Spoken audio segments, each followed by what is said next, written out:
بسم اللہ الرحمن الرحیم۔ کل ہم نے تفسیر جلالین کا سبق پڑھا تھا، جس کے اندر اللہ تعالیٰ نے حضرت موسیٰ علیہ السلام اور حضرت ہارون علیہ السلام کو حکم دیا تھا کہ وہ فرعون کے پاس جائیں۔ چونکہ فرعون نے خدا ہونے کا دعویٰ کیا تھا، تو اس دعویٰ سے ہو سکے کہ ان کی دعوت کی وجہ سے وہ رجوع کر لے، اس وجہ سے حجت قائم کرنے کے لیے حضرت موسیٰ علیہ السلام اور حضرت ہارون علیہ السلام کو فرعون کی طرف بھیجا گیا تھا۔ تو آج جو سبق پڑھیں گے، اس کے سبق کے اندر حضرت موسیٰ علیہ السلام اور حضرت ہارون علیہ السلام یہ فرعون کے پاس آتے ہیں اور انہیں کیا کہتے ہیں، پھر فرعون ان سے کیا کہتا ہے۔ تو ان کی جو آپس میں گفتگو ہوگی وہ آج کے سبق میں ہم سماعت کریں گے۔ تو کہہ رہے ہیں فَأْتِيَاهُ فَقُولَا إِنَّا رَسُولَ رَبِّكَ۔ فَأْتِيَا یہ تثنیہ کا صیغہ ہے، بس وہ دونوں آئے، وہ سے مراد ہے فرعون۔ تو وہ دونوں فرعون کے پاس آئے اور ان دونوں نے کہا کہ ہم تمہارے رب کے رسول ہیں۔ رسولہ ربک، تمہارے رب کے رسول ہیں۔ فَأَرْسِلْ مَعَنَا بَنِي إِسْرَائِیلَ، تو تم ہمارے ساتھ بنی اسرائیل کو بھیج دے۔ چونکہ جس جگہ فرعون رہ رہا تھا، فرعون کی حکومت تھی، جہاں بنی اسرائیل کو اس نے رکھا ہوا تھا، وہ مصر کی جگہ تھی، مصر کے اندر وہ تھے۔ تو حضرت موسیٰ علیہ السلام اپنی قوم کو، بنی اسرائیل کو، مصر سے، فرعون کی حکومت سے نکال کر شام لے جانا چاہتا تھا۔ تو اس نے کہا کہ بنی اسرائیل کو میرے ساتھ بھیج دیں، میں شام لے جانا چاہتا ہوں، الی شام، شام کی طرف۔ ولا تعذبہم، اور تم ان پر عذاب نہ کر، انہیں تکلیف نہ دے۔ وہ کیا کرتا تھا، فرعون بنی اسرائیل کو اپنی خدمت کے اندر رکھتا تھا، ان سے مشقت والے کام کرواتا تھا، اپنی غلامی کے اندر ان کو رکھتا تھا۔ تو حضرت موسیٰ علیہ السلام نے ان کو فرمایا کہ آپ تو میری قوم والوں کو، بنی اسرائیل کو عذاب نہ کر۔ آگے کہہ رہے ہیں خلی عنہم من استعمالک، یعنی تم ان کو خالی کر دو اپنے استعمال سے، استعمالک اپنے استعمال سے، ایاہم کہ تم جو ان کو استعمال کرتے ہو، ایاہم کا یہ استعمال یہاں پر مصدر ہے، اور مصدر شبہ فعل کی طرح ہوتا ہے، جس طرح فعل عمل کرتا ہے اس کا فاعل اور مفعول آتا ہے، اسی طرح مصدر کا بھی فاعل اور فعل آتا ہے۔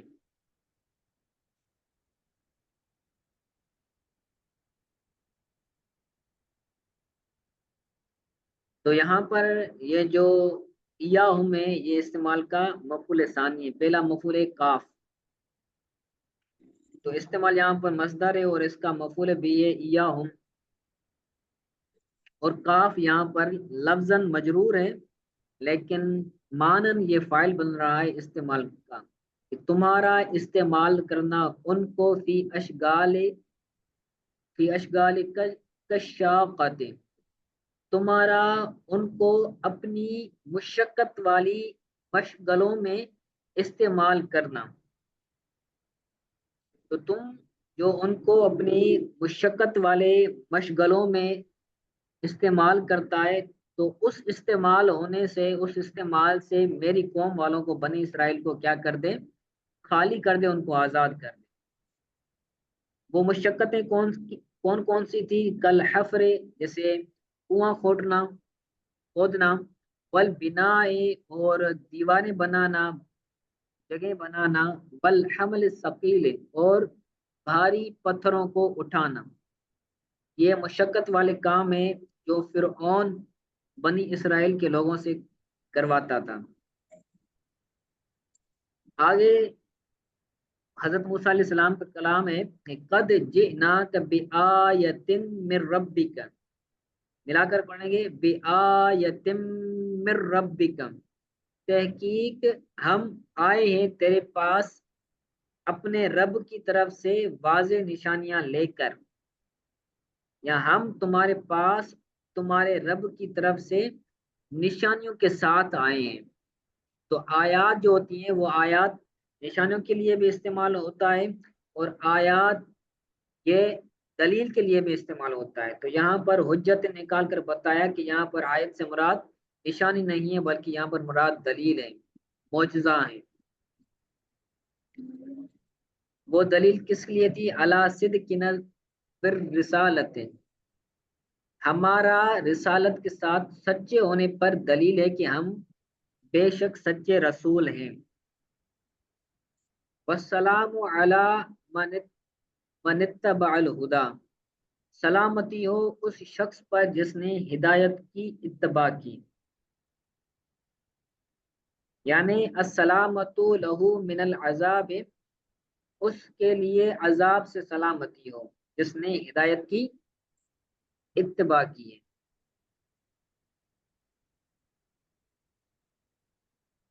انا قد اوحی الینا ان العذاب علی من کذب، حضرت موسیٰ علیہ السلام اور حضرت ہارون علیہ السلام کا یہ کلام ہے یہ کہ ہم ہماری طرف وحی کی گئی ہے، الینا ہماری طرف وحی کی گئی ہے کہ بے شک عذاب ہے اس شخص پر جس نے تکذیب کی، جس نے جھٹلایا، ما جئنا بھی، یہ مفعول کذب کا، جو ہم لے آئے ہیں اس کی جس نے تکذیب کی، اس کو جھوٹا کہا، اس پر عذاب ہے۔ یہ چیز ہماری طرف وحی کی گئی ہے، ایک یہ چیز، اور دوسری وتولا، اور جو چیز ہم لے آئے ہیں یعنی توریت جو وہ لے آئے تھے، ان کی شریعت جو تھی وہ لے آئے تھے، جس نے اس شریعت کو، اس تورات کو جھوٹا کہا یا پھر اس تورات سے، اس شریعت سے منہ پھیرا، تو اس کے لیے عذاب ہے۔ وتولا کی معنی بتا رہے ہیں اعرض عنہ، جس نے اس شریعت سے، اس توریت سے اعراض کیا، منہ پھیرا، تو اس کے لیے عذاب ہے۔ آگے وضاحت کرتی فَأَتَيَاهُ وَقَالَ جَمِيعَ مَا ذُكِرَ، تو وہ دونوں فرعون کے پاس آئے تھے اور ان دونوں نے وہ تمام کہا جو ہم نے ذکر کیا، جو پیچھے ذکر کیا گیا وہ تمام حضرت موسیٰ علیہ السلام اور حضرت ہارون علیہ السلام نے فرعون کو کہا تھا۔ آگے فرعون کیا کہہ رہا ہے؟ قال فمن ربکما یا موسیٰ، فرعون نے کہا پس تم دونوں کا رب کون ہے اے موسیٰ؟ یہاں پر وضاحت کریں گے کہ حضرت موسیٰ علیہ السلام کے نام کے ساتھ اختصار کیوں کیا ہے، حالانکہ ان کے ساتھ تو ان کا بھائی حضرت ہارون علیہ السلام بھی تھا، لیکن فرعون نے صرف موسیٰ علیہ السلام کو خطاب کیوں کیا؟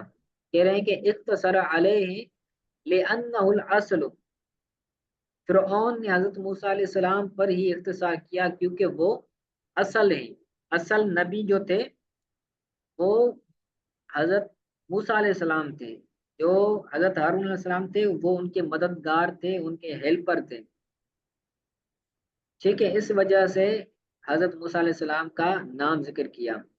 ولی ادلالی علیہ بالتربیت، یا پھر اور دلالت کرنے کے لیے، ادلال یعنی دلالت کرنے کے لیے حضرت موسیٰ علیہ السلام پر تربیت کی، کیونکہ جو حضرت موسیٰ علیہ السلام تھے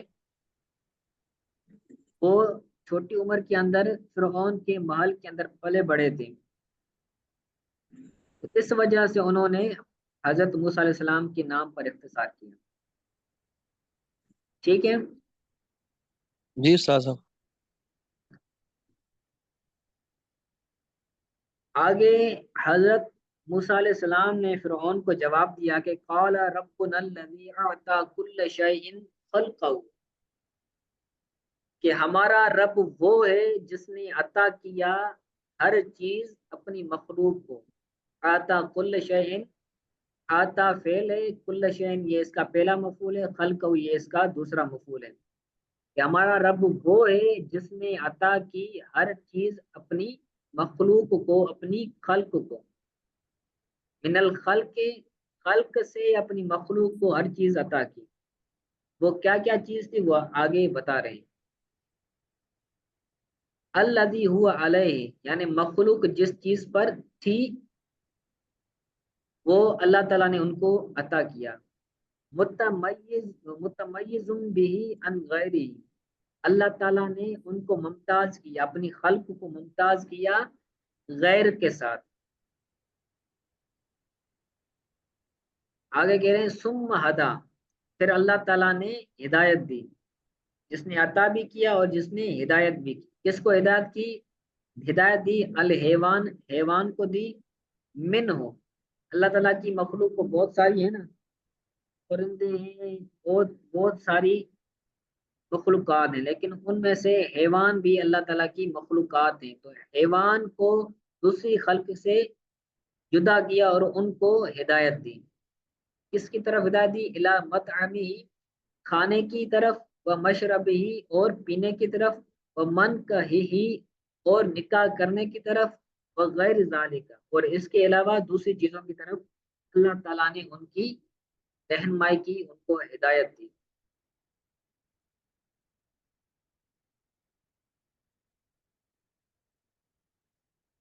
پھر فرعون نے کہا قال فما بال القرون الاولی تو پہلی گزری ہوئی قوموں کے بارے میں کیا کہتے ہیں. فرعون نے کہا کہ تم گزری ہوئی امتوں کے بارے میں گزری ہوئی قوموں کے بارے میں تمہارا کیا خیال ہے ان کا کیا حال ہے.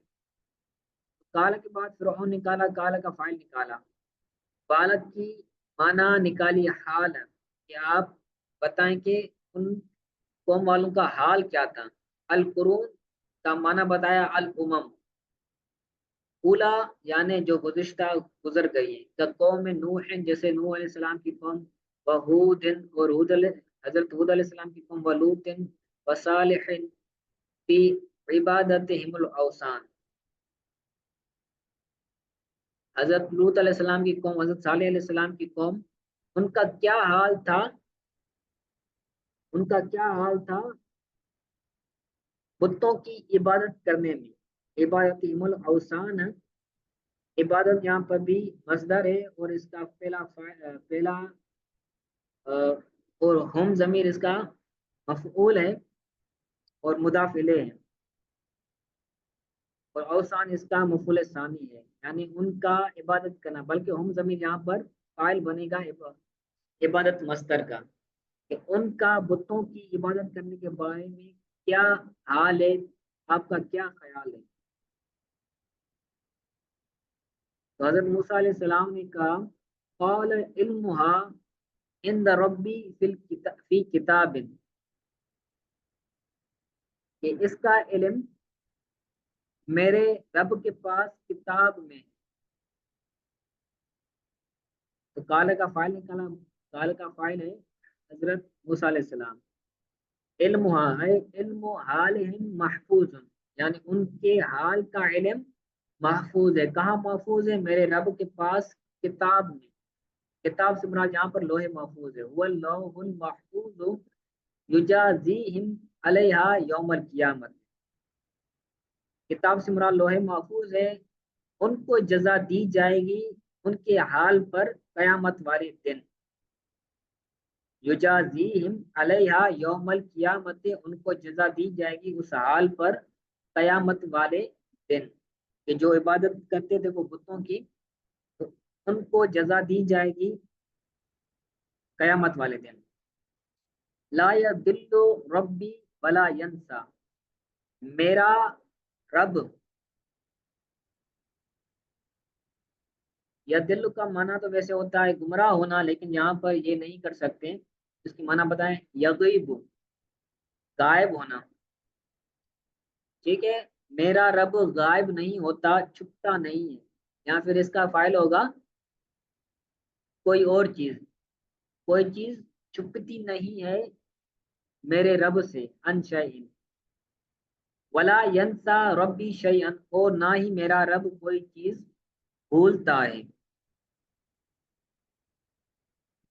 کوئی چیز میرے رب سے چھپتی نہیں ہے اور نہ ہی کوئی چیز میرے رب سے بھولتی ہے۔